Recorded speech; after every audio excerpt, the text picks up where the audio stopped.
So my name is Travis, and this is the story about my grandpa, my mom's dad, and how he came to live in Oregon. So when my grandpa was really young, he was really, really poor. And he lived with his dad, and he lived with his stepmother. And his stepmother didn't really like him. She was not nice to him. And so he didn't like being there. And he had an older sister that was actually old enough to where she wasn't living at home anymore. And they grew up, he lived, I think, in Pennsylvania. I'm not really sure. That's something that I should talk to my mom about. But I think they lived in Pennsylvania. But his sister had moved all the way to Oregon, which is like the other side of the United States. And so he really wanted to leave because his stepmother was that mean to him. So he didn't have any money, but what he did was he found some railroad tracks, and he actually jumped on the train when it was going really slowly. And he held on to the side of the train, and he actually rode the train without paying for it. He rode the train to different parts of the United States. So he did this a few times. One time he rode the train all the way to Chicago from, I think, Pennsylvania. It was somewhere here on the East Coast, but he rode the train all the way to Chicago.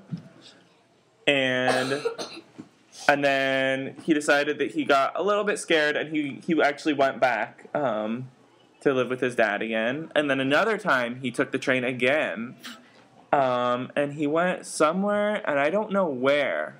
He went somewhere like in the middle of the United States, and he actually fell in love with somebody there. But she was from a really rich family, and so she liked him too, but her parents did not approve of the two of them dating because they thought that she was really rich, so she should be dating somebody rich too. And I don't think that's fair either. And so that really broke my grandfather's heart. And they ended up actually having a baby together. But after the baby was born, her parents wouldn't let him see it. Her parents wouldn't let him see it because they thought that he wasn't good enough to see that baby. So he got really depressed, and he didn't know what to do, and so he remembered that his sister lived in Oregon, and so then he caught the train, again, like jumping on the train, and he rode it all the way to Oregon, and that's where he met my grandma, and then him and my grandma fell in love, and they had a big family with 3 boys. No, yeah, 3 boys and 4 girls. And my mom was the second to the last girl born.